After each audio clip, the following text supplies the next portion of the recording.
people often in the Jewish community get very upset when you apply the term apartheid to Israel, as various human rights organizations like B'Tselem and Human Rights Watch and Amnesty have done.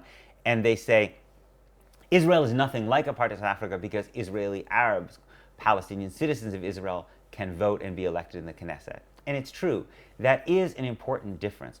Black South Africans could not vote and be elected in South Africa's parliament. There were minority groups, Indians and who were so-called coloreds, who were allowed to vote and be represented in parliament in the 1980s. But it is a significant difference that you have one group of Palestinians, the Palestinian citizens, not Palestinians in the West Bank and Gaza, but Palestinian citizens who can vote and be represented. But the thing that I think is, in that way, you could say, well, the Israeli political system is more benign than the South African political system. But if we want to make these comparisons, we also have to face the fact that there are ways, actually, in which what Israel is doing is actually substantially worse than what South African apartheid did, for a couple of reasons. First of all, apartheid in South Africa simply just did not last as long. It ended in 1994 because South Africa didn't have the kind of impunity that Israel has, right? It came under much, much more international pressure, which essentially put an end to this political system, right? So the supremacist political system that Israel has, where most of the Palestinians under its control live without citizenship and the right to vote for the government that has life and death power over them, has lasted much longer.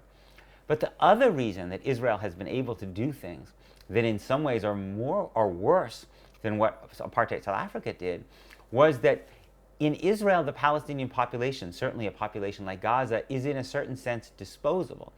One of the big differences between Israel and apartheid South Africa was that apartheid South Africa relied on black South Africans as the workforce. You could not kill or expel that population in large numbers because it was the backbone of your economy.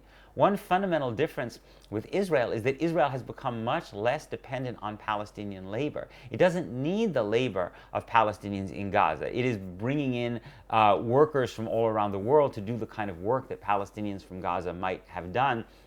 And it is the fact that Palestinians in Gaza don't have the power of their labor vis-a-vis the Israeli state, I think, that helps to understand why Israel could destroy the entire society and now very seriously entertain prospects for kind of mass ethnic cleansing. That didn't happen in apartheid South Africa because the population, although considered brutally oppressed, was not disposable in the same way. And so we're now seeing things in Israel-Palestine and talk of things in Israel-Palestine which actually go beyond the worst things that were done in apartheid South Africa.